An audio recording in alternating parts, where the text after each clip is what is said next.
Қостанайда төтенше жағдай департаментінің қызметкерлері әуежай ықшам ауданында өртенген металл құрылысы вагонын сөндірді.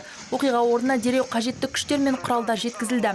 Бірінші бөлім келгенде ғимарат толығымен жалынға оранған болатын. Өрт сөндірушілер вагонның конструкциясын ашып, ішіне су құйды. Нәтижесінде өрт толықтай сөндірілді. Құтқарушылар төтенше жағдай туындаған жағдайда дереу 112 нөміріне хабарласуды ескертеді. Сонымен қатар қарға батқан көлікті құтқару операциясы да сәтті өтті. Қарасу ауданы Целинное ауылынан 2 шақырым жерде ауыл жолында жеңіл көлік қарға тұрып қалған.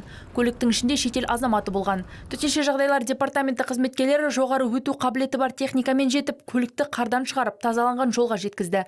Жүргізушіге медициналық көмек қажет болмаған. Мектепте болған оқиғада тұрғындарды бей-жай қалдырмады. 14 жастағы жасөспірім сабақ кезінде мұғалімге бейәдеп сөздер айтқан. Баланың әрекеті айналасындағы адамдардың тыныштығын, қоғамдық тәртіпті бұзған. Сотта анасы баласының әрекетін толық мойындап, өкінетінін айтты және бала мұғалімнен кешірім сұраған. Жағдай мен құқық бұзушылық сипатын ескере отырып, әйелге 19.267 теңге мөлшерінде әкімшілік айыппұл салынды. Шешім әлі заңды күшіне енген жоқ.